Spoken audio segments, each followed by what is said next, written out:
Any local investment pod wako bedo gi thuolo ahinya mar loso lwasi nikech weche mag ushuru mang'eny ma ijuogo. Investing in Kenya is very unattractive as compared to a foreign investor. Ming'yo gi wang' mopogore. Okay, penyna je ibonyo ni our fiscal policies chalo nade when it comes to foreign direct investments e Kenya ka. I don't know duoka mano nikech ma makoro chuny wach ka. Ngeni pile tiwacho ni it favors foreign investors.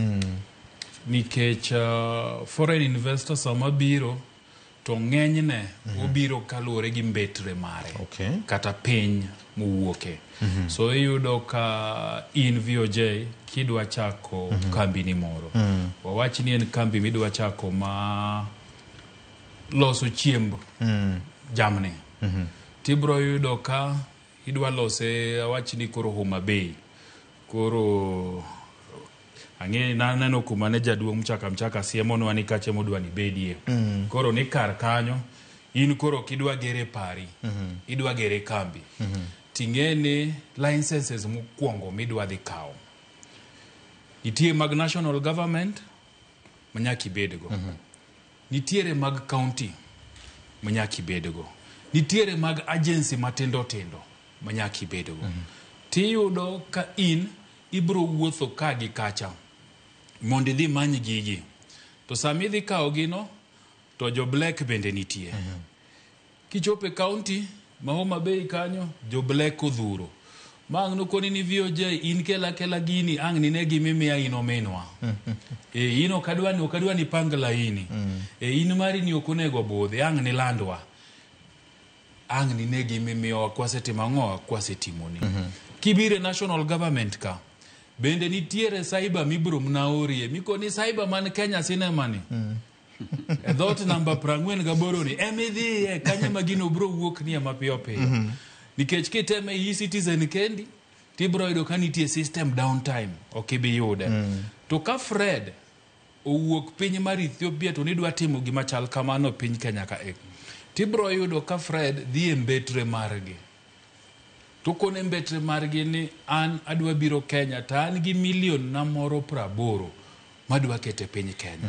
To koro mbetre margi no tima ng'owa bro wuotho ne wuodhegi. Koro bro bedo ne mayot. Mane mominjo ka jowinjo mang'eny wacho ni lwasi mar timo hala ok ber ne local investors. Kami wacho ne momiyo Meg Whitman no kasra ahinya. Ne tito adua. To nineno kandalo ne kembe mag Amerika no bire piny Kenya kama ng'eny.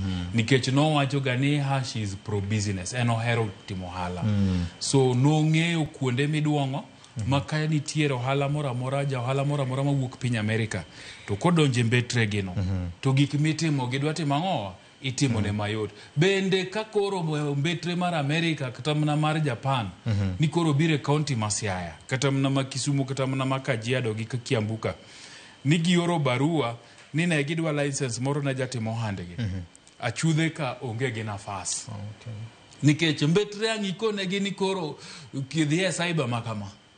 Ni koro miwa gini ang nwalosni enitime moriere to nikech bende udwa bero nyingu itime mayot. To indo kangi wuok ni dhi kata city council ka ona huyu ona pale weka hapa ruka huyu bro romo kori.